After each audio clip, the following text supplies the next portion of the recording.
Well, Mike Costello, what's your reading of that?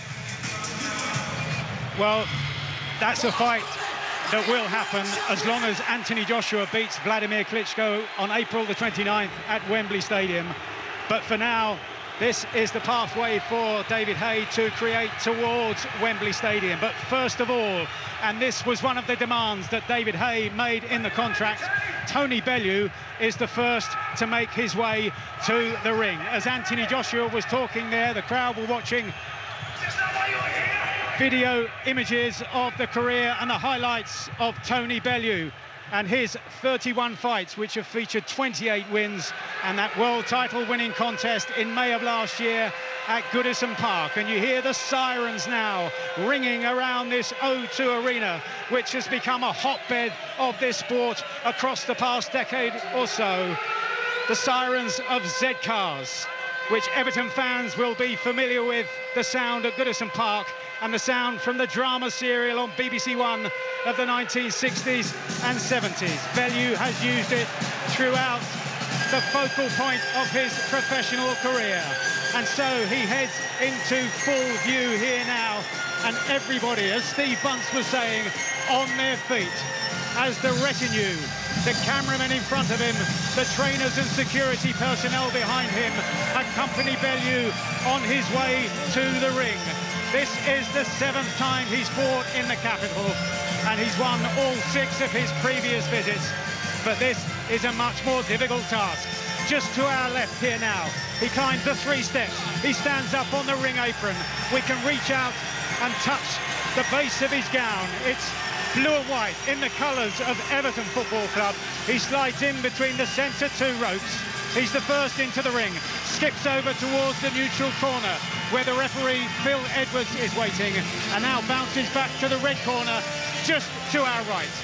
He looks as calm as he's been throughout the build-up, Mike, and I never doubted for a second ever that he would somehow lose his cool. And I believe him when he says he'll be able to control his emotions, because Tony Bellew has one thing in common with David Haye, and it's not that they're 6'3". It's not that they've both been cruiserweight world champions. I tell you what it is, it's that ice runs through their bleeding veins, Mike, and you've seen it, and both of us have seen it at ringside, and that's the thing he shares with David Haye. And so the crowd gets set now for the appearance of the villain of the piece, David Haye, who threw a punch at the first of the press conferences back in November. And now making his entrance to the ring, the 2-time world champion, David Haymaker Haye!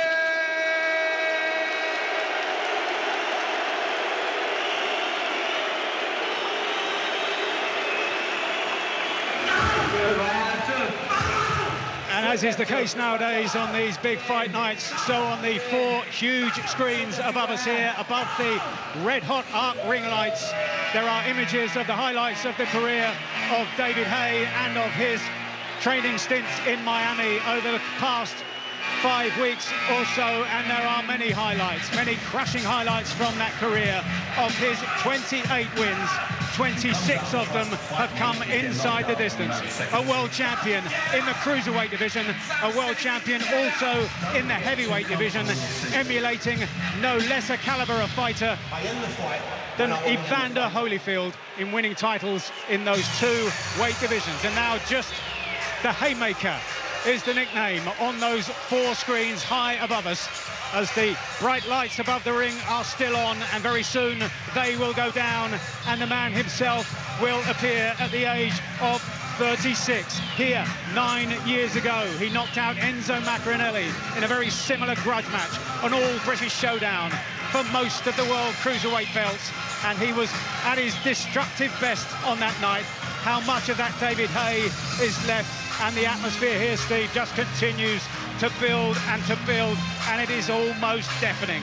It is almost deafening, Mike, and what's interesting is there's an absolute divide. It's about half and half. David got enough moves, as did Bellew. There are lights everywhere. It's that night where we say it's like being stuck in the Milky Way because of the people with their mobile phones up in the rafters. And this venue is a great venue. When we first had boxing here, it does resemble a bear pit. For a place that holds 21,000 people, it's the most bear pitish place I've ever been in. And what's interesting here is I was talking about David Haye demanding that Tony Bellew comes to the ring first. And this is why. Most of the time after Michael Buffer has announced the name of the man coming to the ring, very soon afterwards he appears at the back of the arena.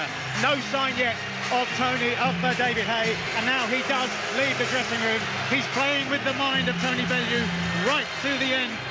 Richie Woodall. Yeah, he is indeed. He's just walking, approaching, now coming through corridors, coming into the arena. But I'm looking up at Tony Bellew. He's taking it very well, Mike.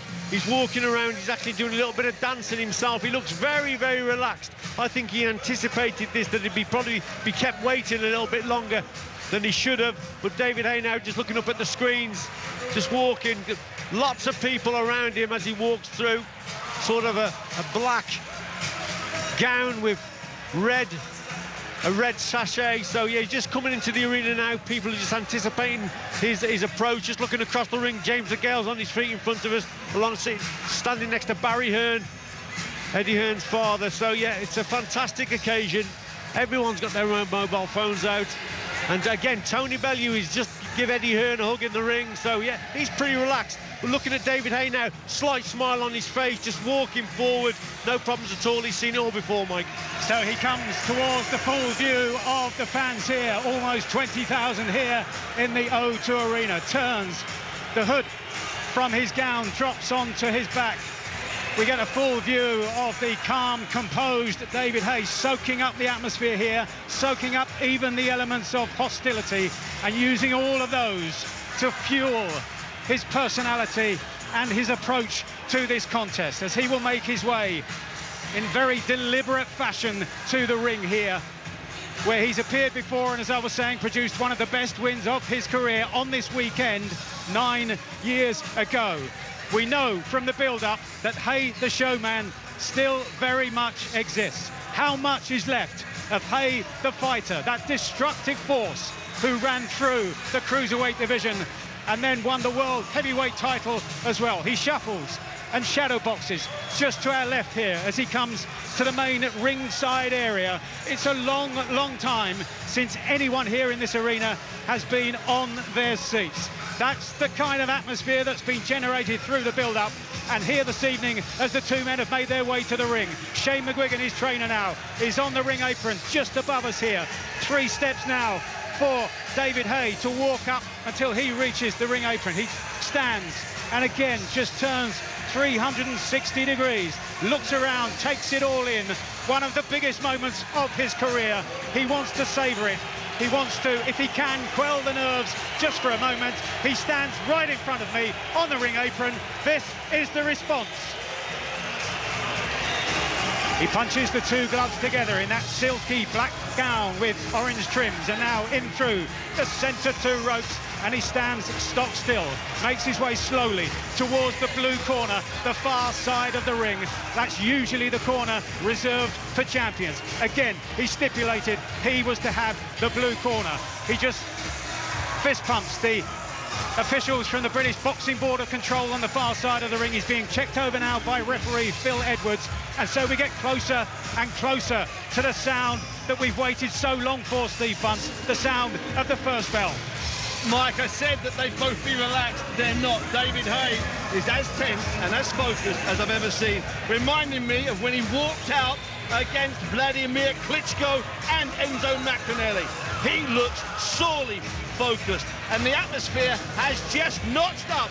Now you can sense just a little bit of the animosity, a bit of that malevolence. At last, that's what I like when I'm ringside for a fight this big.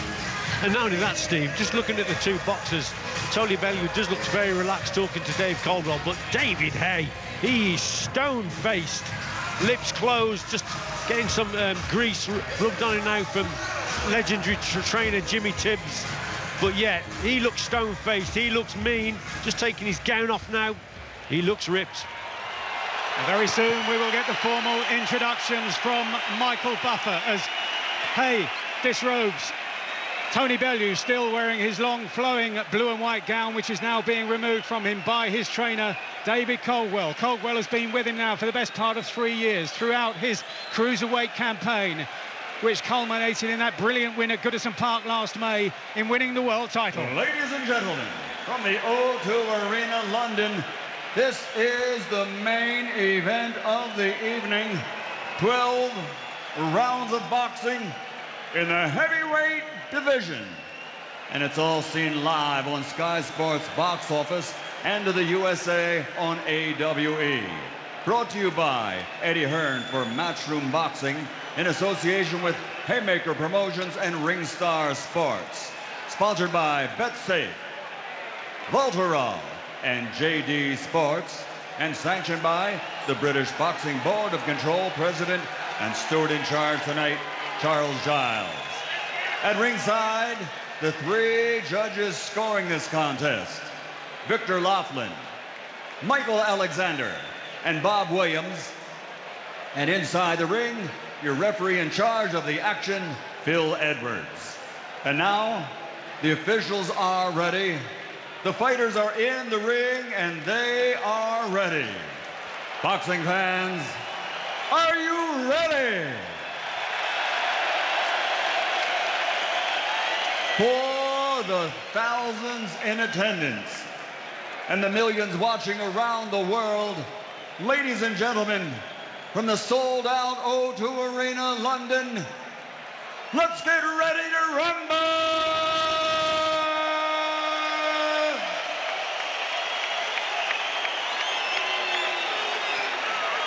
Introducing first, fighting out of the red corner with his trainer, David Caldwell.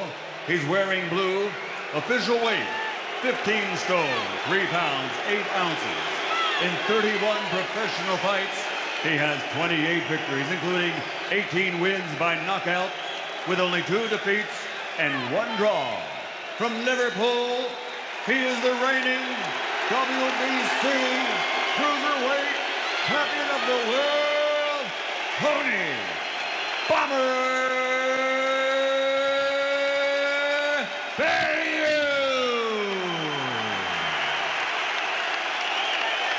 And across the ring, fighting out of the blue corner, standing with his trainer, Shane McQuiggan, wearing black, trimmed with orange, officially weighing in at 16 stone, 9 ounces. In 30 professional fights, 28 victories, with 20 wins by knockout, only 2 defeats. He's the former Cruiserweight World Champion and former WBA Heavyweight Champion of the World. From London, England, David Haymaker Haye. Now the final instructions from referee Phil Edwards.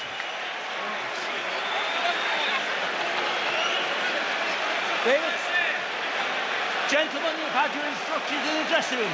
You know what I expect of you. Follow my instructions at all times, keep it clean, and remember, defend yourselves at all times. Touch them up. Mean stares from them both. On the far side in the blue corner, David Haye at 36 says he'll be better than ever. And it's a case of when, not if, he lands the big shot. For Tony Bellew in his first contest in the heavyweight division, he has to make the right choice between when to take aim and when to take cover. It's been vulgar, it's been violent, the grudge is about to be settled. Bellew steps forward into the centre of the ring, paws with the left hand as if he was about to throw the first punch of the contest. Haye takes up a very similar stance. He has the left hand held down by his waist, very low, almost inviting Bellew to throw a right hand over the top. Bellew does throw a very solid right hand. No shot landed so far. The first punch thrown is a left hook from David Haye, and a right hand from Bellew gets through.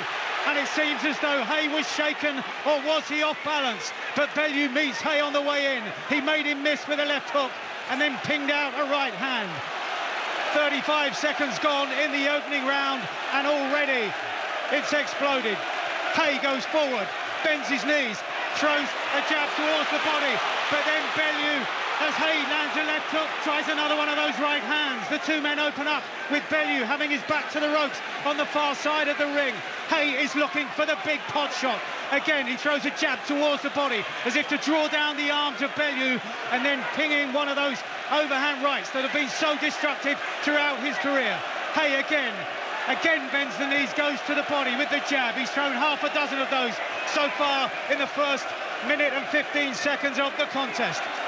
Haye stealthily now stalking Bellew, who's taking up station close to the ropes on the right-hand side as we look on. Bellew steps off, playing the defensive role here, close to his own corner. And now as Haye comes forward, made to miss with a jab and a pinpoint right hand from Bellew, draws a roar from the crowd. Haye tries a right hand. Bellew sees it coming, reads it, moves away, avoids the danger. Terrific defensive work by Bellew, very much holding his own at this stage. Again makes Haye miss with a jab and again lands a right hand on the high part of the head of Haye. Haye wasn't hurt on that occasion, but Bellew is reading that jab of Haye, making him miss and then countering with the right hand. A minute to go. Another right hand from Bellew gets through, and Haye's leaky defence is being opened time and again, and a couple of jabs from Bellew as Haye just cannot get through.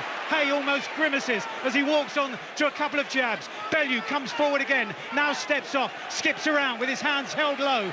There's confidence about the work of Tony Bellew in the opening 2.5 minutes of the contest. Haye is still looking for the big shot. Goes towards the body as if motioning to throw a left jab to the body. Now a swinging right hook lands only on the left bicep of Bellew, whose defensive work is very strong once again, very astute. Bellew shows a left-right combination to the body. Another right hand to the torso of Haye. Scoring punches these from Bellew. He's been landing very solidly across the first round so far. Last few seconds, the two men land simultaneously with left hooks. And Haye looked to be shaken as Bellew stands his ground and comes straight back into the fray. He's taking these shots, is Bellew. And now Haye made to miss wildly right at the end of the first round. Haye punches the air, but that's about all he connected with in the first round. Haye is fighting, Bellew is boxing. That's the simple story of the fight. Bellew has made David Haye miss. Not once, he's made him miss 15 times. In the corner now, Shane McGuigan will be lecturing David. Move your feet, find the jab. I didn't expect that. David Haye has looked awful with those wild swings. Saying that, they've both stunned each other, Richie. What a masterstroke by Bellew in his camp, David Colwell, because all this hype and talk, that's how they wanted David Haye to come out. They've got under his skin. He's come out on the front foot. He's been swinging. I said earlier, yesterday on one programme, that if Haye comes out and he's swinging and he's missing, that's the way you tire a man out. So it's a tremendous tactic from Tony Bellew in his camp. But of course, Haye, it's only after the first round, and Haye is still very dangerous. But one round to Bellew. Round two. And Bellew nods at Haye as the bell sounds for the start of round two. It's scheduled for 12 here. Will it go all the way? Virtually nobody predicted that it would. Bellew circles around towards the centre of the ring. He sways from the waist, looks for the openings, in particular for the right hand that proved so successful in the opening round. But now Haye gets off with the right hand over a lazy-looking jab from Bellew. A clear sign that Haye is still so dangerous. He didn't quite connect with the power that he intended with that shot. Hasn't quite got the accuracy and the timing and the rhythm just yet. He launches in with a jab, does Haye, but Bellew sees it coming, moves around towards his right.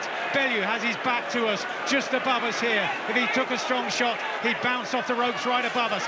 And now Haye gets through with a strong right hand.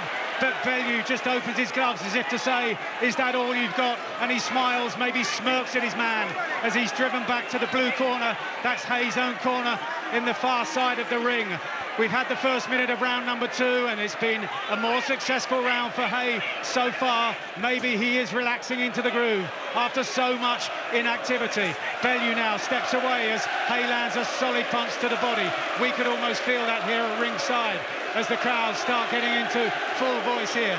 Jab to the chin now from Haye, then a left hook towards the chin. Bellew goes after his man. Just a semblance of the red mist, and a right hand from Haye does get through, although he was off balance and falling forward as he threw it, so it didn't land with the concussive effect that he wanted it to. Bellew steps forward, tries a right hand to the torso, sways away out of damage. out of the way of damage from the left hand that came back at him as a counter punch from David Haye. We're heading towards the last minute of round number 2. So competitive so far, so much more so than so many had predicted. Bellew standing stock still right on the ropes above us, makes Haye miss with a left hook. Then Haye gets through with a right hand to the body, but it was cushioned off the left elbow of Bellew, negating the damage. Bellew now gets on the front foot in the centre of the ring, tries a jab, so too does Haye. Each man makes the other miss. Clever defensive work. So much experience, so much pedigree in the ring here between two men, 70 years old between them. Now Haye goes towards the body, but it's covered up neatly as Bellew adopts the cross-arm defence just for a moment or so. Last half a minute of round number 2. Haye just got set to throw a jab, almost fainted to throw the jab, but didn't, as Bellew moved away. Haye's got the respect of Bellew, but certainly Bellew's got his rival's respect for sure, no doubt about it. Haye tried a wild right hand, but walked onto a jab, and now Bellew senses that Haye's hurt. Haye nods in acknowledgement, steps off towards his own corner, far side of the ring. Bellew senses an opportunity here, but Haye swings again with a big right hand. There's still plenty of fight left in Haye here, even though he was shaken again as he was in the first round. Last 2 seconds of the second round.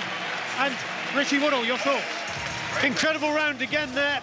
A closer round, a lot better round for David Haye, I thought, although Bellew then actually caught him towards the end of the round, so it's a close one. The problem that David Haye has got is he's trying too hard. He's looking for the knockout shot far too much. He's got to try and bring Tony Bellew onto that punch to land that haymaker punch. What's happening is David Haye's going forward and he keeps on missing. Towards the end of the round, you've seen Tony Bellew come forward a little bit and almost walked on to a big shot, Steve, but he's not going to land the shot while Bellew's moving away from him. Finally, David Haye made Bellew miss there. He needs to stick the jab out. Bellew needs to do nothing more than what he is doing. He's staying out of harm's reach. He was caught with a phenomenal right hand there, and he smiled. Bit of kidology. This fight is so tense and so poised, it's better than any of us could have expected. Seconds out, round 3. So much more competitive than so many had predicted. The word mismatch seems so misplaced at this stage as Haye now stalks after Bellew, who circles the ropes just above us and now moves closer to the centre of the ring and almost immediately onto the far side of the ring. No punches thrown so far in the opening 20 seconds of round number 3. You can see David Haye getting set, wants to land the big overhand right. And this is the furthest he's gone now in 5 years, David Haye. Just 7 minutes of action since he beat Derek Chisora at West Ham in July of 2012. So, how will his stamina be holding up at this stage? He looks plenty sharp, plenty fit enough. Bellew, though, is keen to let Haye get off first to try and counter him, in particular with the right hand. That's been very successful so far for Tony Bellew. Good shot to the body, a jab to the body from David Haye, and Bellew was just forced to rebound off the ropes right above us here at ringside at the O2 Arena. A crackle in the air because everybody knows that the next punch thrown could be the last one. Haye, with his left hand loping around by his waist, Tommy Hearn style, trying to surprise Bellew, flicks it out, snake-like towards the body, and now he lunges in with a left hook, but Bellew's too coy, sees it coming, raises the right glove, and so the left hook just bounces off it. And now Haye paused with the right hand, as if he was using that as a rangefinder for a left hook to follow. The two men are swaying, posing, posturing in the centre of the ring. We come to the second half of round number 3, a stage in the contest that many said we wouldn't get to. A jab from Bellew gets through. Haye shakes his head. Right hand from both men, and they land simultaneously, but they were both shy of the target, just grazing each man's chin. Could have been dangerous for either of them, but they both got away with it. Jab from Haye is a solid shot. Lands on the left-hand side of the face of Tony Bellew, who backs off close to his own corner now, the red corner just away to our right. Still trying to keep Haye guessing, making Haye work for every single opening. Haye rolls the gloves. He's going to look for the big overhand right. He's got it cocked, and then he throws a left hook, and he throws a jab. Bellew misses with a right hand. A cluster of punches brings a roar from the crowd, but only one shot landed, and it was a jab from David Haye in that particular melee. 40 seconds to go in round number 3. Bellew steps forward, throws a left-right towards the body, lands with a jab, but so too did Haye almost at the same time. Bellew steps off. At times, Bellew takes deep breaths as well. He's feeling the pace, he's feeling the nervous energy, because for both men, this is right up there with the biggest night of their lives. Haye now is just using that left hand, poking it out in front of his face as a rangefinder, trying to keep Bellew distracted. Threw it towards the body. This has been a quieter round so far. Last few seconds, Bellew on the ropes. Haye trying to trap him there, but Bellew moves away. Lateral movement is a strong part of his game, and he steps off, tries a right hand, is made to miss by Haye. Haye now is setting him up in the corner, tries a right uppercut and then let it cook towards the end of the round. Bellew just smirks and raises a right glove as he makes his way back to the corner. Let's have a listen in over on the far side of the ring to what Shane McGuigan, the trainer in Haye's corner, has to say. Okay, just drive it into his body. Keep your feet as your first line of defence when you're in the centre of the ring, all right? Don't start slipping with him yet. Just shoot your feet back and creep back up again, all right? Interesting, Steve. He's saying just drive it into the body. They think that they can weaken Bellew with shots to the body, and that's clearly been a part of his strategy. And it hasn't worked in the first couple of rounds. It did start to work in that round. They both slowed down. They both showed signs that they were maybe aware this might go some distance. I thought that was David Haye's best round because I saw something there in the way Tony Bellew was backing away. Sorry, Richie, he just didn't look as sharp. He didn't look as sharp. His biggest problem, David Haye, he's starting his attacks from too far away. Got to work with his jab and edge his feet and get into range more. That's what David Haye's got to do. Well, this is defying the forecast because they said Haye would be the first to tire. It looks as if each man has still got plenty left at this stage. They said Haye would have the greater power.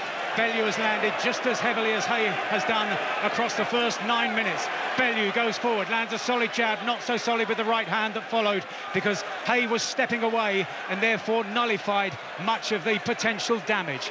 Haye is still rolling from the waist, rolling the gloves as well, trying to distract the attention of Bellew. Haye goes forward with a lunging attack and Bellew cutely sees it coming.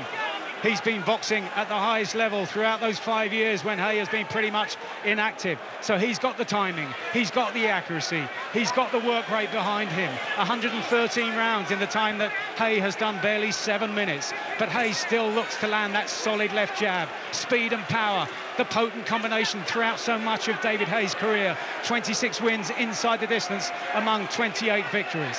He's relentless in his charge forward with that jab towards the body is David Haye, but he is picking those moments all the time, landing solidly to the body, hoping, as he does there again, that eventually it will take the steam from Bellew in the way that many thought that Haye would. And Haye now lands a right hand and a left hook.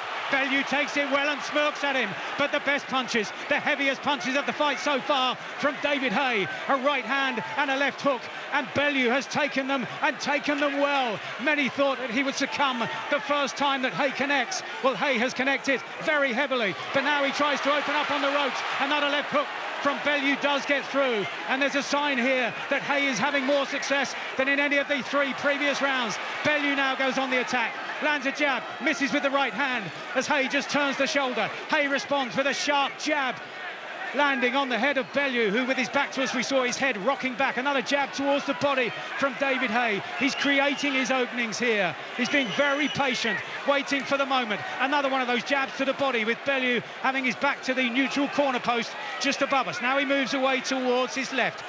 Good round this so far from David Haye. He misses with a right hand, Haye, and then lands a grazing left hook and then gets straight back into the action with a jab. Good round for Haye. He really is beginning to come to life here in the 4th round at a time when so many said he would be beginning to tire. Last half a minute of round number 4. Solid shots landed by David Haye and another one to the torso. He steps in with a jab towards the body. Bellew noticeably couldn't respond, didn't have the timing. Bellew throws a jab towards the torso area of Haye. Haye nonchalant in his way that he deals with it, just steps off. Now Haye steps back as Bellew got just in tune to throw a jab. There was a motion of a jab, but Haye saw it coming, and so Bellew took the punch away almost before he threw it because he realised it wouldn't land and he might get badly countered. End of the round, and this time let's have a listen to David Colwell in the corner with Tony Bellew. Give us 3 shots that round, and when you got tagged, you drop your hands. Don't be stupid like that, you understand? Hey, don't be stupid by showing your balls, you understand? Right? In rather than tiger. Mike, Tony Bellew there took two big shots from David Haye, a right hand and a left hook. But I'll tell you what, he took them because he was moving away, and that's why he didn't get knocked out there. If that had been a Tony Bellew coming forward over his front foot with a slow jab and his body weight coming forward, he probably would have hit the canvas. It's because he was moving away, and he took them and he rode them well. But it was a dominant round for David Haye. But I'm just feeling, is this Tony Bellew's tactic, Steve?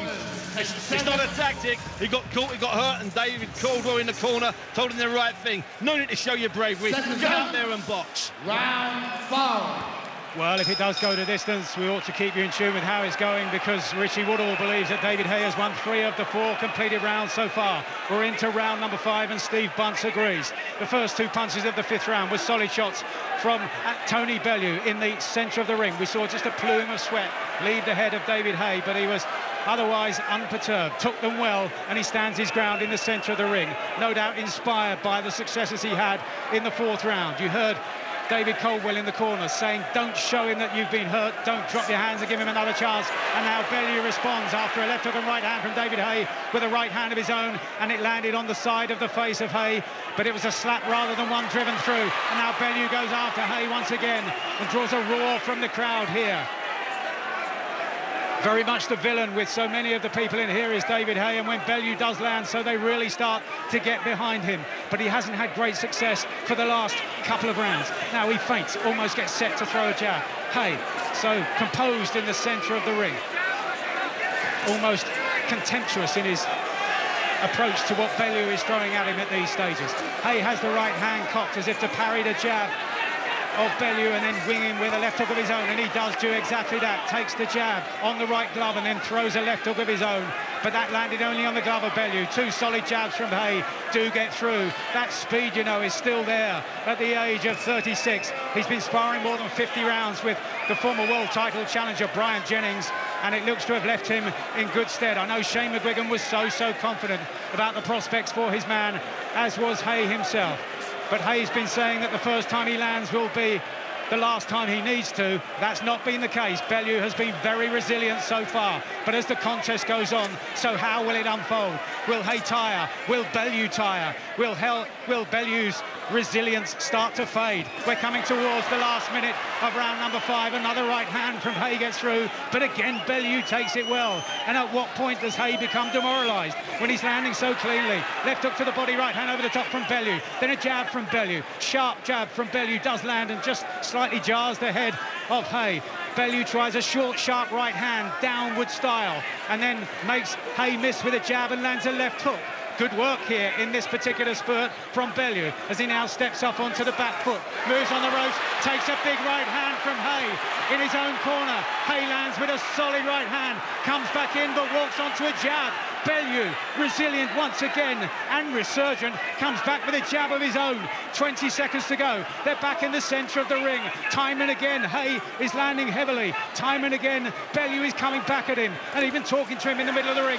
Left hook towards the body, right hand over the top from Bellew, who's got some reddening above his left eye. Hard to see whether it's a cut or a scrape at this stage, but he steams in towards the body with a left hand. Is made to miss. The bell sounds at the end of round 5. What a contest this is turning into for so many who said it was a mismatch and pointless even connecting with it. Well, Mike, we've been talking about this for a long time, 3 months, and the one thing we've been consistent on is that we will get a fight. It might be a round, it might be 2 rounds, but we would get a fight. We'd get a hard fight, a proper fight. We're getting a better fight than we could have possibly imagined, and that is a cut. Mick the Rub, Mick Williamson, who saved Ricky Hatton so many times, is addressing a cut at the top of the nose on the left-hand side there of Bellew's face, Rich. But it was a good round from Bellew. I'll tell you what, there's a look of menace and a look of confidence about David Haye. There's a look of experience, as if he knows what he's doing, and he literally, you can see him thinking it's just a matter of time. That's what I believe he's thinking. He's boxing well, very well, David Haye. There's a slight change in tactic there from Bellew in pushing David Haye back occasionally, but for me, I'm impressed with David Haye. Round 6. As we head towards halfway, are we to think the unthinkable that we're going to have to tot up our scorecards at the end of this? Virtually nobody predicted this would go all the way, but there's still a lot of heavy punching to be thrown and to be taken before we get to that point. Haye is the first to attack at the beginning of the 6th round. Very even round was the fifth. It could have gone either way. I thought it went to Bellew. Richie Woodall thought it went to David Haye. It's still all there for the taking for either man here as Bellew steps off now and Haye dances in with a jab, but Bellew was moving away. Bellew tried another one of those combinations which he's used a lot in this fight. Left uppercut towards the torso area, right hand over the top. The uppercut landed, the right hand over the top missed, and as he takes for his pains a left jab from David Haye close to the centre of the ring. The jab from Haye has been particularly impressive tonight, and you get the impression he could use it a bit more to make openings for his bigger shots. And now left, right, left from Tony Bellew. Haye again, though, takes them well and takes them almost, as I said earlier, contemptuously. Drops his hands, flicks out another jab. Haye again beats the man for speed. Got there first when he throws the jab. Now he tries a left hook and an overhand right. And so Bellew now goes on the charge. And Bellew goes down, the crowd roar, and David Haye has got a problem with one of his ankles here. He moved away off balance. The crowd thought it was a knockdown. It wasn't. Bellew was off balance, but David Haye has damage to an ankle here. But he lands a big left hook, but so too did Bellew. It's a gunfight in the centre of the ring. Bellew lands a big left hook. Another left hook from Bellew. Overhand right from Haye. This could go either way. It could end right here, but there's no knowing which way it will go. Bellew tries the overhand right, and again it lands on the side of the head. Haye reels off towards the ropes. Left hook from Bellew, right hand from Bellew, another left hook. Haye in trouble on the ropes. He holds on.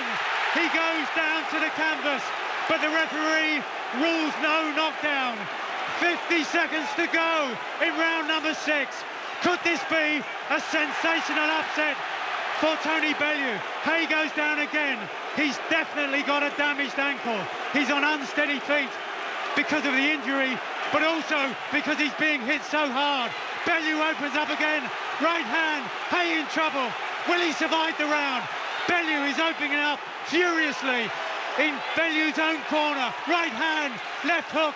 Haye falls forward. Now he goes down. This time the referee does take up the count, and Haye looks as though he won't be getting up. The referee, oh, it was so close for him. He almost counted Haye out. Last few seconds of the round. Bellew charges forward. Right hand, left hook, another right hand into Bellew's own corner, and the bell sounds, and David Haye limps towards his corner. He hurt the ankle in moving away unsteadily in the middle of the round, and he took a battering from Tony Bellew for the rest of the round. 6 rounds gone. A monster round for Tony Bellew. Mike, it was a monster round for Tony Bellew, but it only happened once David Haye had injured his ankle. We saw him trip. I thought he'd actually tripped over on the boards. He had nothing. He cannot move, Mike. His ankle is broken or twisted. And I'm not being an after time. I wrote down rubbish boots. There's no support for the ankle. Where are the big boots the heavyweight should have? Yeah, exactly, Steve. He's gone over his ankle. He's probably sprained his ankle. Then he made the decision then. He knew that he had to try and knock Tony Bellew out, and that's why he stood toe-to-toe with Tony Bellew. He got the better of it. It's a 10-8 round for Bellew because he gave him a count. Incredible stuff. What will happen now, Mike? Round 7. It's a wide-eyed stare from David Haye, and he waves Tony Bellew forward. Bellew takes up the invitation, lands a crunching right hand on the top of the head of David Haye. Is Haye now waiting for one shot? He's driven back to his own corner. Bellew opens up. Haye responds with a right hand, but Haye is in trouble again as Bellew lands the heavier punches. 2 successive overhand rights, an uppercut from Haye, and then a right hand from Haye. Bellew is forced to withstand the punishment just for a moment, but he stands his ground, tries to keep Haye pinned on the ropes on the far side of the ring. Haye still flailing away, still trying to produce a sensational finish. Haye wings in with a left hook, takes 2 big right hands and a third from Bellew. Bellew opens up now. Haye has no response on the ropes just above us with more than 2 minutes to go in round number 7. Bellew on the verge of an almighty upset here. Another overhand right as Haye tries to cover up in his own corner. Shane McGuigan looking so concerned in the corner here as Haye tries to cover up, and Bellew has thrown so many punches in the last 4 minutes. How much energy does he have? If Haye could suddenly find one solid shot. Haye, though, stays on the ropes. Bellew is so tired. Flicks out the left hand, tries an overhand right. Haye makes him miss with a left hook. Haye sways off the ropes, almost falls over in the effort to land a left hook. The two men here are nothing short of exhausted. How are they finding the energy to throw the punches? Bellew is being inspired by the successes he's having, but Haye just will not go down again. He went down once in the 6th round. Somehow he's kept his feet so far, although he has barely moved from his own corner, and now he falls almost through the ropes. He's so tired. He's off balance. He's got the weak right ankle, and still he refuses to leave the corner. Right hand from Bellew, left hook from Bellew, and another right hand. Listen to the roar as they sense here a finish that would result in the underdog pulling off a magnificent success. Last half a minute coming in round number 7. Haye just levers with the left hand as if waiting to counter, as he takes a left-right, left hook combination from Bellew. Again, Bellew tries the right hand and the left hook, but as Bellew steps away, he too is on unsteady legs. He's given so much in the last 2 rounds. How much has he got left? As Haye now desperately throws a left hook and a right hand, and Bellew responds immediately with a right hand of his own. The two men now holding on in a close quarter clinch in the centre of the ring. Last few seconds, round number 7 as the bell goes. There is tumultuous scenes here in the O2 Arena. A fight to remember here, despite all the naysayers. Let's have a listen in the far corner, if you can possibly hear him, to Shane McGuigan. Make him miss, Dave. Make him stop, punch him back. Make him miss. Steve Bunt, stop punching back, just make him miss. Absolutely and make right. him tired. He's so tired. He's got half a chance, of landing one punch, because Tony Bellew has been magnificent, but Tony Bellew has punched non-stop now for nearly 5 minutes, and he hasn't managed to finish it. David Haye can get no power on the right hand. He can barely stand, and at one point there he was holding the rope to keep himself up. If he can make him miss and counter, who knows? This is extraordinary. I'm sorry, Richie. Yeah, it's incredible bravery by Haye just staying in that corner, but Bellew's taking a lot of risks now because he can see, he can sniff the finish here, sniff that win. Incredible stuff. The cry beforehand was mismatch. Now everybody here is shouting rematch. What a fight we've seen here tonight in the heavyweight division, and we still have no idea which way it will go. Bellew opens up right at the start of the round, and for the first time in 3.5 minutes, David Haye decides to move away towards the sanctuary at the centre of the ring. He plods forward in laboured fashion, goes after his man. Bellew backs off voluntarily. He is so tired after a 5-minute salvo that didn't produce the most unlikely success. What has he got left? The two men here are staring at each other, but stare downs don't produce knockdowns, and one of them is going to have to step into the fray to take the chance, and it's Haye, and he lands 2 solid left hooks, but Bellew backs off, stands his ground, flicks out a jab. It's just about all he can muster at this stage, with a minute gone in round number 8, and now Haye gets through. Solid right hand from Haye. Bellew backs off to the ropes and smiles at his man. He's enjoying this. The fighting spirit of Bellew is really enjoying this as he goes forward again now. Haye is on the ropes, leans off the ropes, almost falls backwards onto the posse of photographers who've got so much choice here when it comes to the big shots tonight, because so many have landed. Which ones will they choose? They're waiting for the final brutal blow. Who will land it? Still Haye on the back foot, implored by his trainer McGuigan not to throw any punches, to allow Bellew to tire himself out. Bellew's already done that, and now he too is refusing to throw anything like the amount of leather that he let go of in the past 2 rounds. We're in round number 8. Who said it would go this far? A minute to go, just over. Bellew with a peppering array of jabs, and then an overhand right, but Haye sees it coming, bends his knees and makes him miss. A pitter-pat right hand from Bellew then gets through. Haye has both hands closer to his knees than his chin. He's suddenly growing in confidence again, but Bellew tries to open up. Right hand from Haye on the ropes now as he almost implores Bellew to come forward, invites him forward. Last 40 seconds of round number 8, and now Haye sticks his hands behind his back like Tyson Fury against Vladimir Klitschko. Surely he can't believe he can win from here, but he does. He truly believes that one shot could bring about an end here, even though Tony Bellew has been so strong and so durable up to this point. Hasn't been shaken by any of the solid shots that have landed flush on his chin at times from David Haye.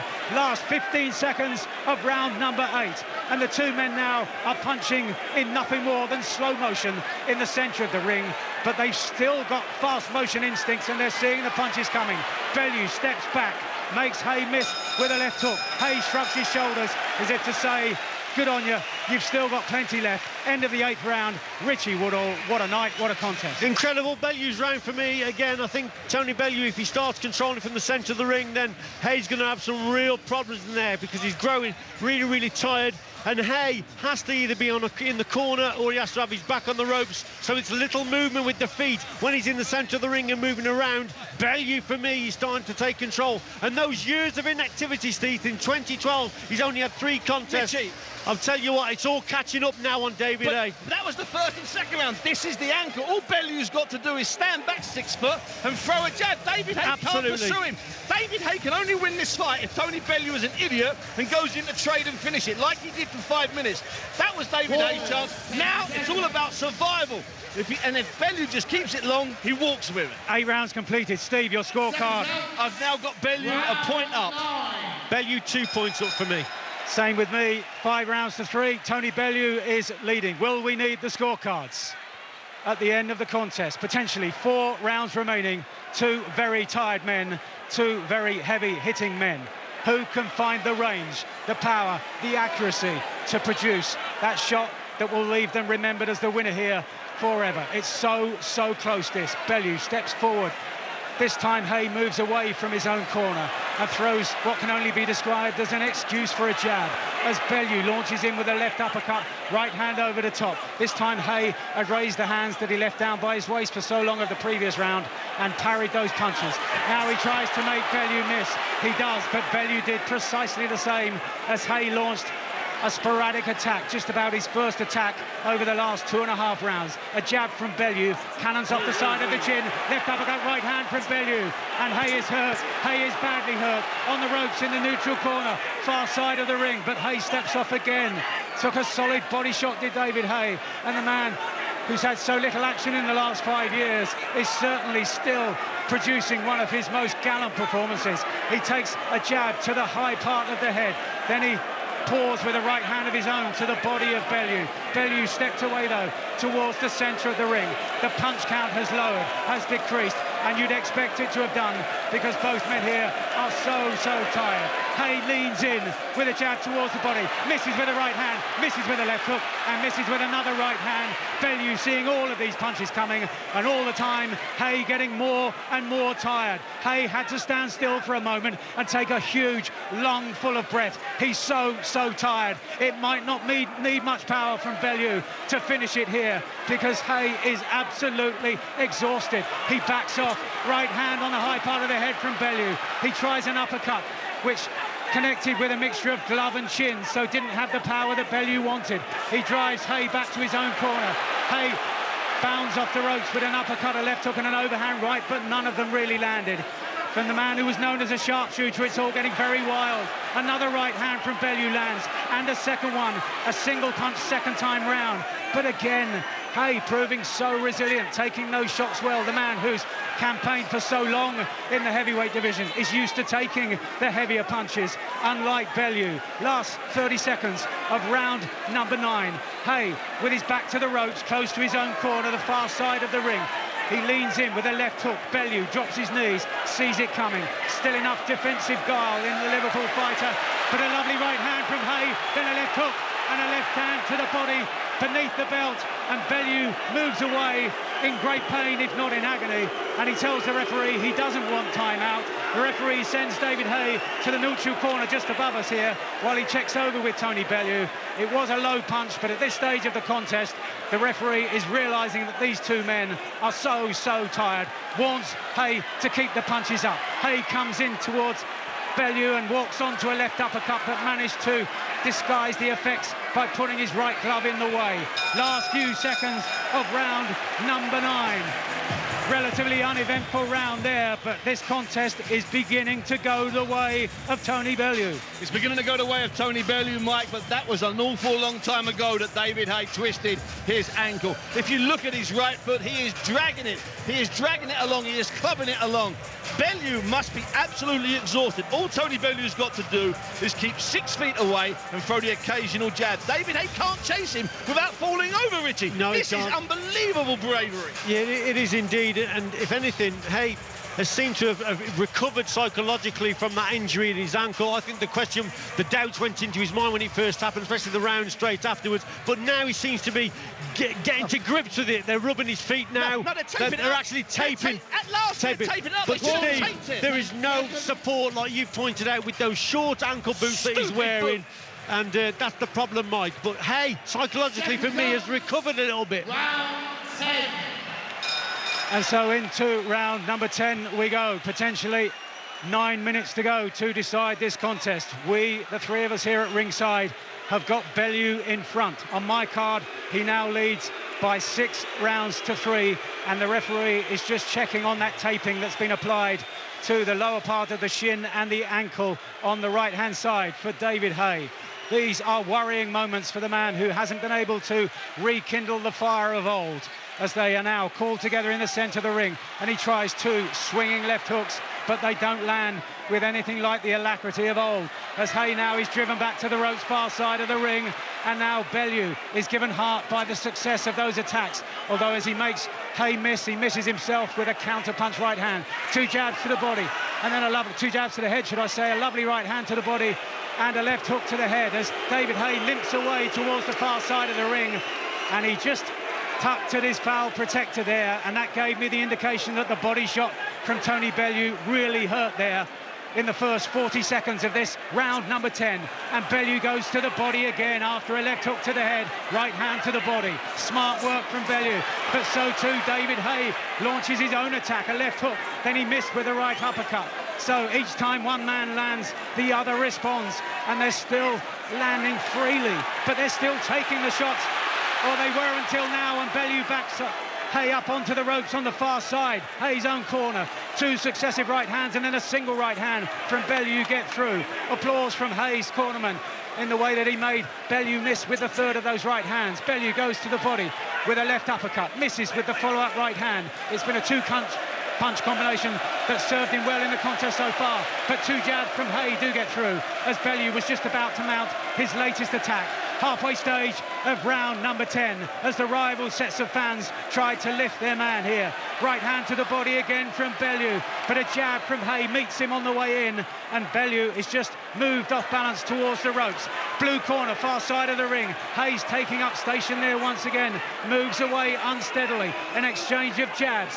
Haye now throws a meaningless jab and takes a sharp right hand from Bellew, who goes to the body with a left hand and a right hand, and he's dragged in towards him by Haye, who desperately wants to clinch up close here and to nullify any follow-up attacks. And now Phil Edwards, the referee, wants to talk to Tony Bellew, sending David Haye to the neutral corner just above us here. Howls of derision around the arena here as David Haye turns his back on the contest, and the referee now moves to the centre of the ring and draws them back into the second half.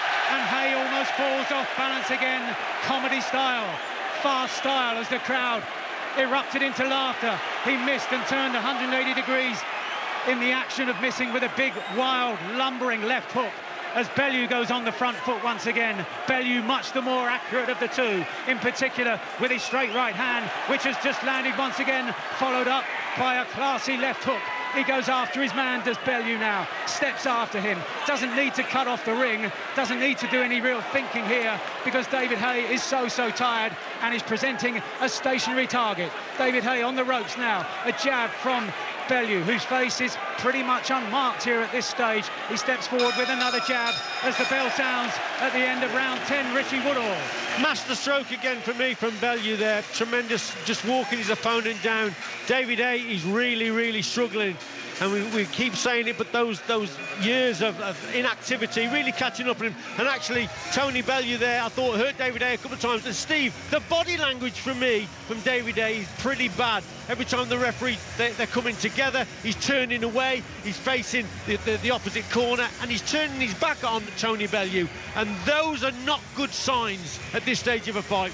Bellew is doing everything right at the moment, but he's got a man in front of him with only one leg. And what the mistake David Haye made was in the 6th and the 7th round when he was injured. Instead of using his brain, he tried to fight his way out. He might have had more to do. He might have had more at this point. He hasn't. He's lame. He's waiting to be knocked out, and they've removed the strapping, Mike. 10 rounds gone. How are your cards? Bellew by 3 points. By 4 now, Mike, for me. So it's moving towards an upset here. Can David Haye find the kind of punches that have been a feature of the catalogue of his career so far? In particular, 9 years ago this weekend when he knocked out Enzo Maccarinelli in 2 rounds. Can he find one of those big right hands that started the trouble on that particular night? It's a fairly, relatively uneventful start to this, the 11th round. How much is left in the relative tanks of the two men? Haye has lasted much longer than most expected. I suspect even Tony Bellew, although Bellew told me fervently that he had prepared for 12 long, hard rounds. We've had 10 of them. We're into the 11th. And we're coming towards the end of the first minute. And now they exchange right hands in the centre of the ring. And both of them take them solidly. Terrific punch resistance here. Great courage being shown by both men. Bellew misses with a right hand. Haye misses with a left hook. At this stage, the wind of those punches could have a solid effect. The men are so tired. And now Bellew blinks as he throws a left jab of his own. From long range, he's trying to stay out of range now. Has he been told by David Caldwell to take no chances? Do they believe that he's far enough ahead on the judges' cards now to play safe and to coast into port? And now Haye goes forward with a left hook. He's made to miss once again. There's a resigned smile on his face, and he falls to the canvas, hence the roar from the crowd. Time and again, Haye is lunging in, but even at this stage of the contest, Bellew is seeing those punches coming, and he's making the much heavier man miss, and he's making the much heavier man look cumbersome. The sharpshooter, 26 knockouts in his 28 wins for David Haye, but rarely have men stood up with this kind of determination and this kind of durability in front of him. He's landed solidly, successfully, as he has done there with a big right hand. Then he tries to land a left hook, and almost at the same time, so Bellew got through with a right hand. And now Haye swaying on the ropes, and now he goes through the ropes with a cluster of punches from Tony Bellew. He's gone through the ropes, which, according to the rules, should mean the referee can give him 20 seconds. And now the towel has come in from the corner. Unbelievable drama here at the O2 Arena as David Haye is embraced by Shane McGuigan. The towel is in the centre of the ring. Tony Bellew has pulled off the most unlikely of victories, and the two men in the centre of the ring embrace. And Tony Bellew is actually holding David Haye up onto his feet and nursing him back to the stool on the far side of the ring. It was a blistering cluster of punches on the ropes just above us here in the 11th round. David Haye could take no more, fell through the ropes, did manage to scramble back into the ring at the same time as the towel came flying through the air, and the referee stepped in to stop the contest. And Tony Bellew has pulled off one of the biggest upsets we've seen in a British ring. What a night and what a fight. An incredible upset indeed. And you know what, Steve, what really made it for me there, the way those two boxers just embraced, and actually Tony Bellew walks him back to his corner, whispering to him, talking to him. That was fantastic. Well, we wondered under what circumstances they would embrace. We never thought it would be as a human crutch to actually assist him back to his corner. We worked on it all week. We thought they wouldn't embrace. Not only did they embrace, they had to embrace. That was the only way David Haye could get back to the corner and sit down. The ankle now will be x-rayed. Mike, we might actually have a rematch. We might have a rematch. Well, there's nobody in this arena will be arguing with that tonight, because that was one of the classic heavyweight showdowns. From the first bell to the last, we had no idea which way it would go, because still right to the end, Haye was swinging. And Tony Bellew is staring into the camera here. The emotion is pouring from his veins and from his heart, because so few people outside his own camp gave him a chance. And the options the man has now, he jumps onto the third rope just above us, and listen to the acclaim around the O2 Arena.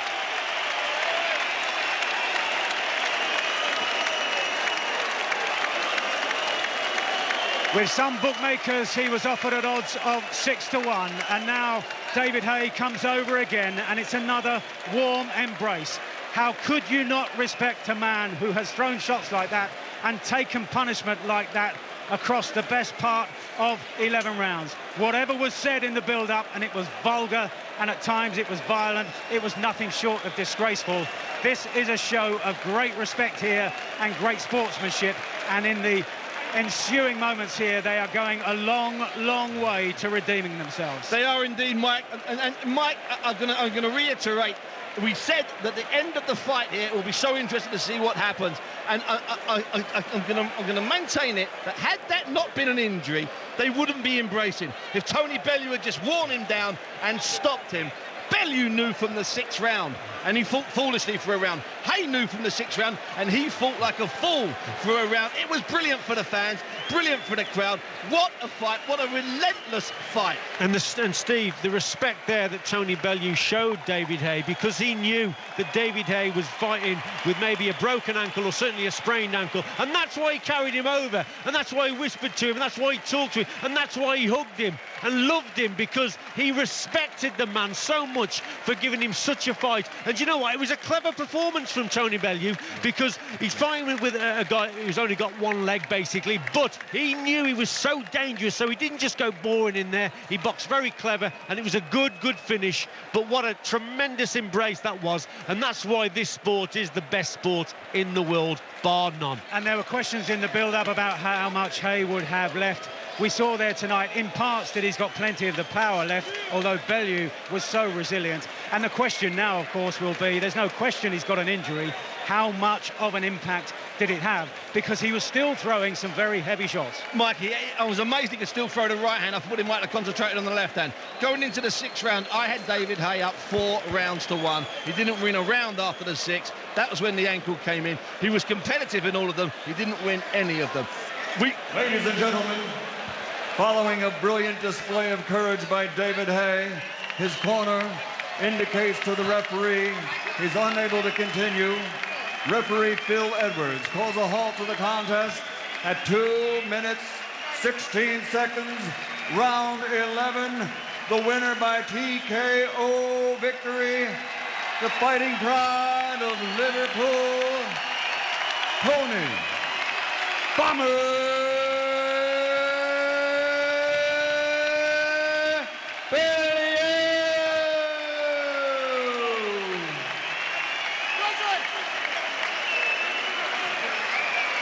A round of applause for both of these fighters in the ring here tonight.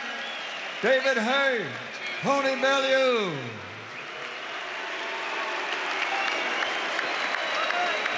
Five live inside the O2 Arena on an extraordinary night for sport and for sportsmanship. I just think in everything we've seen over the years, that, Steve Bunce, is extraordinary. To see David Haye applauding Tony Bellew after Tony Bellew helped the injured man back to his corner, having defeated him with the most extraordinary onslaught, which, let's not forget, lasted a good 20 minutes or so. It did, and that's the most interesting thing here.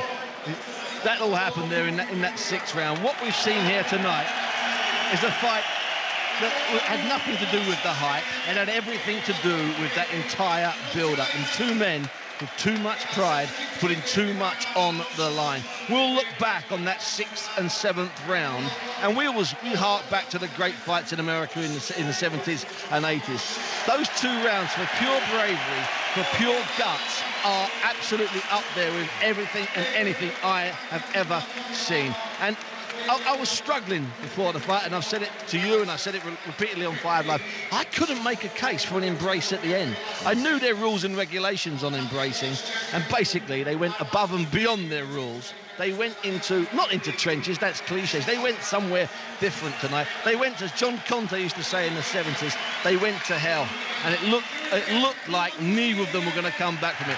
That was sensational, Richie. Scary, but sensational. Yeah, Muhammad Ali used to explain it about a dark room. He says you're in a dark room when you get hit with big punches. The black lights. The black lights, and you're trying to find the handle of the door to get out of the black room. That's how Muhammad Ali described it. But yeah, you're quite right, Steve. Incredible stuff. But the doubts that, in my opinion, that went through David Haye's mind, at one point he might have thought, can I carry on? He was getting caught with big shots. He literally couldn't hardly stand up. He had to either stand in the corner or on the ropes where he could lean. He held the rope at one point. It was incredible. Like it. But then he got over it. Psychologically, he got over it. He said, right, I'm still in this fight. That was his experience all coming out there. But Tony Bellew then took risks going forward, because I said from the start, Bellew's going to get, if Bellew takes a big shot, it'll be when he's going forward, and that will increase the risk then of being knocked out by David Haye, because as you're going forward, you're doubling up the power of your opponent. On the back foot, when he was taking the shots, he was taking the sting and the power out of David Haye's punches. It was a tremendous tactical display from Bellew. And David Caldwell in Tony Bellew's corner lectured him after a couple of rounds, lectured him, told him to use his brain, be sensible, as did Shane McGuigan, who gave good advice. Don't throw punches back. You can't throw any punches, you've got no leverage. Just tuck up, try and hold him. And Haye never tried to hold, something he's never had to do, and something he couldn't learn in the 6th round of that fight. And of course, the big questions now will be, what would Haye have been like if his ankle hadn't gone? What would this contest have been like? And that's why there will be a rematch. And I'll tell you why that's such a great question, Rich, because if you remember rightly, every man and his dog, every man and woman and their dogs, pets, goldfish, whatever, they all said the same thing. It goes past 4 rounds, David Haye will capitulate. David Haye not only never capitulated, he went all the way to the 11th when he didn't have an ankle for 5 of those rounds. And you're absolutely right. Would Tony Bellew have dominated the last 6 rounds like that? I doubt it. Would David Haye have won at the end? We still don't know. And as you say, that's why we're coming back. But we're not going to be indoors. I'm going to tell you the truth, fellas. We're outdoors in September. Get your rain max. And after all the talk, all the disparaging talk beforehand, and we asked the question in the build-up here tonight, didn't we?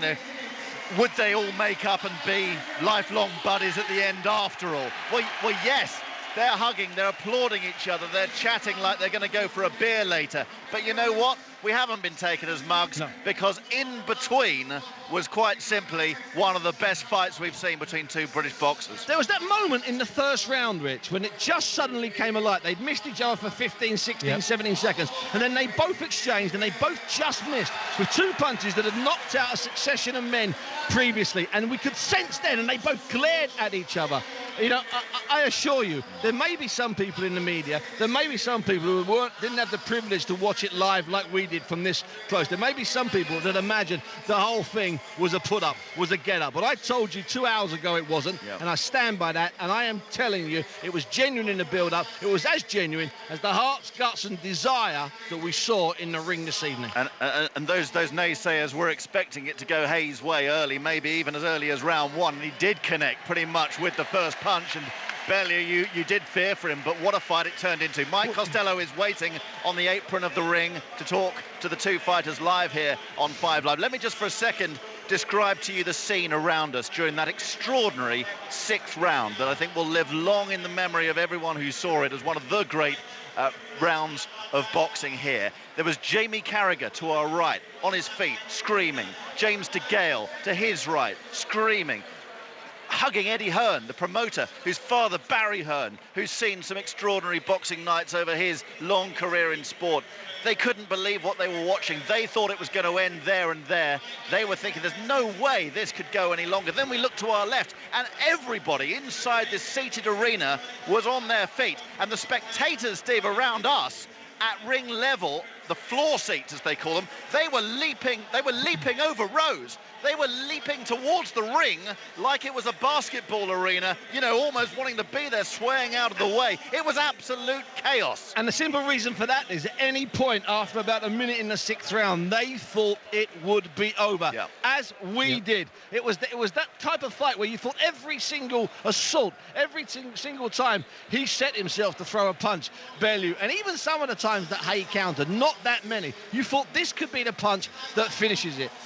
And if you want to go back and look at the 6th, the 7th, the 8th, occasionally in the 9th and the 10th, David Haye took tonight probably more clean punches, more full-bodied, venomous shots than he's taken in his entire career. And probably so did Tony Bellew. Well, for me, he also, Haye lost the psychological battle before this contest. He admitted, didn't he, that his opponents had got under his skin. Tony Bellew's got under his skin. And that made him come out in that first round swinging, missing the target. And I said in a programme yesterday that could be one of the plans for Tony Bellew, that he's going to box long range, and David Haye is missing, because the way you wear out a heavyweight is you make him miss.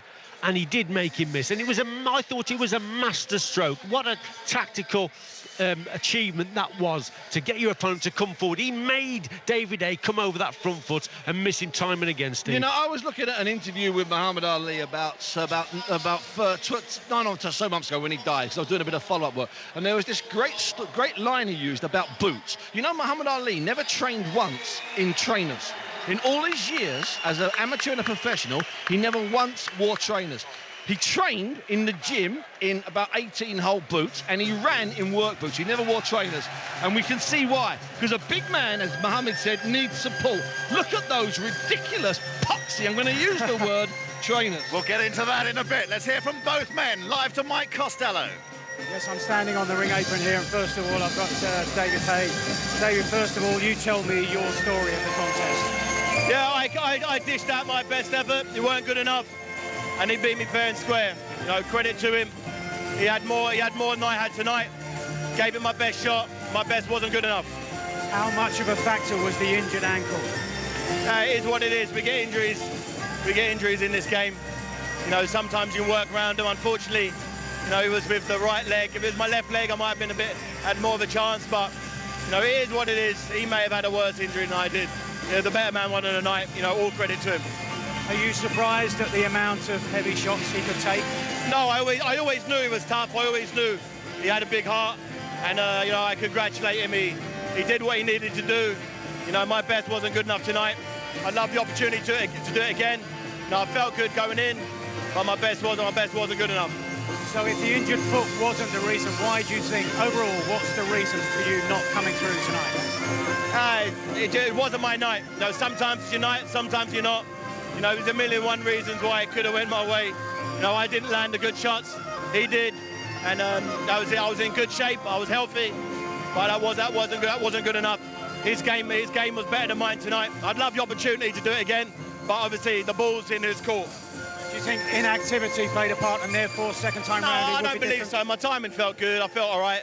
You know, it's just one of those. It was just one of those things. The better man won on the night. You know, got to take my hat off to him. You know, he fought better than I did tonight. I gave him my best. My best wasn't good enough, and he came back and rallied on late doors, and he deserved to win. He deserved to win.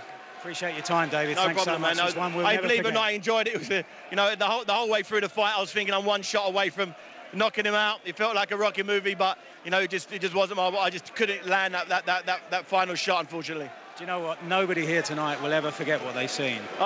Good. Hopefully we can give it to him. Hopefully Tony would want to do it again. I enjoyed it. You know, the most of the fight, I was okay. Even when, you know, I was in a bad way, I still felt I was one punch away from winning the fight. But it wasn't my night tonight. You know, I trained hard. I was in good shape. But that wasn't good enough tonight. And we'd have to regroup, come back and come back stronger if he would oblige me. Well, sometimes you boost a reputation when it goes against you, David. That's happened tonight. Well done. It does happen sometimes. It does happen sometimes. Thanks for your time. No problem. Tony Bellew now comes forward for another embrace, which so many people are happy to see, Tony. I am. The two of you are almost beyond praise. So you tell me the story of the fight. The story of the fight, I know David's probably the hardest punching one punch heavyweight in the world, and he's so fast and sharp early doors. David's a sprinter in the game, man. He's so sharp early on, and I caught him in the first round with a left hook on the top of his head as he reached in, and I knew he thought, oh, you know what, this fat boy can really hit a bit. Yeah, and it was just on the top of the head, and he thought, I was hitting him with the right hand, and anything he can see, he takes. He can take the right hands because he sees them coming, but it was the left hooks that were doing damage on the top of the head and round the 10-foot. But listen, I knew his chin was going to be good. No one's ever knocked David out. They stopped him on his feet. And tonight, I don't know, man. I'm honoured because in my eyes, I've beat the best cruiserweight this country's ever produced and one of the best heavyweights. He's the UK's Holyfield, man. Listen, Mike, I can't tell you. I'm honoured to share the ring with him. I've always admired him as a fighter, looked up to him as a fighter. I was watching him in the World Amateur Championships. I'd had about 3 amateur fights, and I was looking up to him thinking, one day I want to do what he's doing. I watched him in the World Championships. One of I think the first ever Englishman to go to a World Championship final, losing to Orlando Solis. I know his career inside out. I've studied him. I've watched him. I looked up to him. Tonight, I just think he does he does the same mistake everyone else does. They underestimate me. If you watch me on tape, I'm terrible. I look easy to hit. I look slow. I look off balance. But when you actually get in the ring with me, I'm a lot harder to hit than it looks, man. I'm harder to beat. And his friend found that out. And tonight, David found that out too. So you both took a lot of stick in the build-up. So what are your thoughts standing here now after producing what you did against the backdrop of the build-up? You know, I'm proud to say I was in this. It was an exciting fight. It was exciting to be in it. You know, I'm sure if it was exciting to be in, I'm sure it was exciting to watch. And you know, if you'd oblige me, I'd love to do it again. You know, I'd get healthy and we can do it again. I think this fight, you know, and we can make this, do this again. We've got kids. Exactly. Great stuff. Thanks for your time, David. Shane McGuigan, his trainer, wants to drag him away. Listen, you deserve everything you got. These are the thoughts of the two men. Well, and came back. The better man won on the night. And if you oblige another warm embrace. I'd love the opportunity to do it again. We'll sit down one day, and have some fun again. Sit down one day. Sit down one day. Tony, what about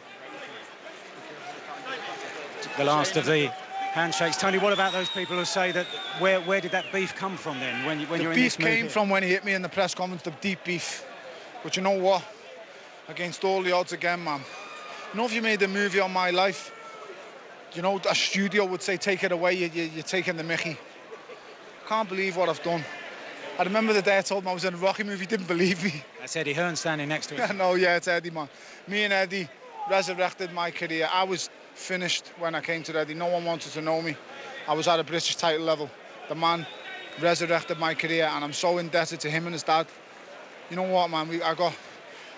When I came to Eddie, I didn't trust a soul in the world after what had been done to me. And you know what? Call me what you want, say Tony Bellew, you kiss his backside or kiss ass. He's Jerry Maguire and I'm Rod Tidwell, mate. We cracked it. Because tonight he showed me the money, and we've done it, man. We've done it. You said last May at Goodison Park that nothing could ever match what happened there, given the circumstances here. It doesn't, Mike. Chairman, you're hardly not watching TV now, but he's not been well all weekend, and we've spoke nearly every day this week. Chairman, I love you. I thank you so much. We've done it. And the boys just come back, man, and done it again. Do you know what? I think I might actually go the game tomorrow now. I haven't been a game for a month. And I think I'm going to go the game at Tottenham Hotspur tomorrow. Because, you know what, I just think I deserve to go the game. It's a 12:30 kick-off. And Everton, I'm going to be there, man. Just finish off, because I know you're so tired. You've put so much in. But just about the story of the fight. Did you get hit heavier than you've ever been hit before? Yes. And do you know the difference is, Mike? I knew I was prepared to. In my mind, mentally, I was prepared to get hit. So, I watched him on Netflix. What, the big dude, yo, brother? I watched the Netflix doc. You good, man. You stronger than you just a beast. You are what the top says. What it says on the tin, that's what you are. Thank you very much, man. You're a strong motherfucker. We'll get a translation later on. But continue with the story of the fight and how hard you were hit. Yeah, I got hit real hard, but you know what? I was mentally prepared to get hit that hard tonight. And all the clowns who laughed at me, all the people on Twitter, Bellew, you're nothing. Bellew, you're getting sparked. Bellew, you're just a fat bum. Bellew is a fat bum, but you know what? Bellew beat the man again. He done it again. And you know why? Because I just never give in. I just never give in. I'm scared of my own self, man. The only person who frightens me is me. Do you see that man come in tonight? He looked like a soldier out of the 300 movie. I looked like an Adonis. And you know what I've done? I just thought, let's go to war. My right hand's killing me. My left hand's killing me. I've got a dodgy right knee. My face is sore, but I've won. And I'm safe. And tomorrow, them kids get into Manchester Airport and they're going to be so proud of their dad. It's unbelievable, man. I can't, I've got no tears left to cry, Mike, and I'm just so happy. I just can't believe, man, I've done it. I knew I'd do it, but it's just one thing telling yourself, it's another thing going through it and doing it. Look, it's one to remember. Great to have been part of it, Tony. See you next time. Fantastic. Never to be forgotten. You heard the noise here. I know you'd be in a tunnel in here, but the noise in here will have shaken the foundations. Unbelievable. I think I should go over there and talk to them boys on that camera. Including Jamie Carragher over there, and Eddie Hearn will come back and have a word, the promoter. Eddie, another one of those nights when round by round by round you thought, it can't, can it? It was just the most enthralling, you are so hoarse, dramatic fight I've ever seen, I've ever been a part of, and I'm so proud of Tony Bellew. You know, we're very close. Everybody wrote him off in this fight, and you know, you start to think maybe they're right. You know, people writing on my social media, you know, you're going to be to blame for this when he gets knocked out. He called this fight on. He wanted this fight. He believed he could win. And what a boxing display. I mean, he took shots from Haye, many shots, and stood up and took them and came back. And listen, I know David Haye got booed tonight. You have to give him credit. He ran out of gas, but he also hurt his leg. And he could have pulled out of that fight 7, 8, 9 rounds in. And didn't mention it until I did. No, so and he's not using that as an excuse. Listen, Pete, you could see he hurt his leg, but he also ran out of steam, and that was always going to be the game plan. But the finish was spectacular, and just in like the 10th round, I started thinking to myself, Tony looks like he's tiring it, and it was going the other way, and Haye was drawing him on. I was just screaming at him, just box and move, win the rounds. And the finish was just spectacular, just one of the most dramatic nights I think anyone has ever witnessed in a British ring. And I have to say, people coming in were saying mismatch. Now they must be shouting rematch. But you know, you could see after 2, 3, 4 rounds, he was in the fight. He's a very smart fighter. He's making him miss. And we knew Haye had not been in a real fight for 5 or 6 years. And, you know, Haye hit him with shots that would have folded so many heavyweights tonight. And, you know, and now you've got to look at the future and think, what are we going to do? And I think the answer is, we've got to go after the world heavyweight title. I mean, Joseph Parker, Deontay Wilder, as far as I'm concerned, they're the 2 targets. Why not? You know, he won the cruiserweight world title. Many cruiserweights have gone up. He came in at 15 stone 3. It's a small heavyweight. He's still a heavyweight. Just lost for words. I'm so pleased for him, you know, because tonight was about trying to win this fight, but tonight was also about him securing the future for his family. You know, he's been involved in some big fights, made some good money, and I know fans sometimes don't like to talk about money, but this fight made sure that him and his family, who he cares about so much, can live a wonderful life for the rest of their life. And in a sport like this, that has to be the #1 priority. And now he's going to go from there and do it all over again. And now you just keep this going. And I'll tell you what I said to people in the build-up, if you're the man on the street, please support Tony Bellew in this fight. He is everything you would want in a man. He's got a huge heart, he never gives up, and he loves his family and his children dearly. I'm so pleased for him. We could talk all night, Eddie. Thanks for your time. Fantastic promotion. See you soon. An extraordinary last 15 minutes of radio you've just heard, live here on 5 Live Sport. We must apologise for any bad language you may have heard during that sequence. We congratulate Tony Bellew. But first and foremost, David Haye's reaction as the beaten man, Steve Bunce. Yeah. Not only did he give that interview to Mike Costello in such a considered, respectful way, he then waited around while the man who'd just beaten him out and knocked him out of the ring talked about the fight himself. Amazing. But the real thing he did, and Mike picked up on it, is he never mentioned his ankle. No. The second he lost to Vladimir Klitschko, he was taking his boot off in the ring, and we were ringside that night. He was showing us an injured toe. We had no idea what he was showing us. We couldn't make any sense out of it. Tonight, not only did he not talk about the ankle, he didn't do it until Mike had mentioned it. So in addition to bravery, guts, heart and desire, finally there was a degree of dignity. And as you say, that last 13-14 minutes was truly extraordinary from all three of them. From Eddie Hearn for his relentless honesty about cash being the motivating factor, and that's great. I don't ever want to see him change, because that's what he is. From Bellew for being as honest as he was, and from Haye for standing there and not going where he was probably told to go by the doctors, which was straight to an ambulance and straight to a hospital. He will have a serious ankle injury, and we should do it again, Richie boy. Oh, absolutely. There's got to be a rematch, because there's so many questions that are probably unanswered about how David Haye would have performed if his ankle hadn't gone. All credit to him, he didn't harp on about his ankle, and like Steve says, when we was out in Germany, the Vladimir Klitschko fight, first thing he said was about his toe, and I remember being in the press conference afterwards, and me and Stevie, we nearly slid down the chairs. It was horrible, wasn't it? In embarrassment. But fair play to him here. He was a man tonight, in every sense of the word, was David Haye. He said the better man had beaten him, and yeah, we've got to see that contest again. But I'll tell you what, Tony Bellew tonight, he got it spot on right from the word go. And when I say right from the word go, I'm not talking about the start of the fight. I'm talking about the build-up. He won the fight, you could say, in the ring most definitely, but also in that build-up, he got under David Haye's skin. And for me, that was a masterstroke tonight, out of the ring from Tony Bellew and his trainer Dave Caldwell, and in the ring, they got it spot on. Tremendous performance from both of them, and obviously Bellew.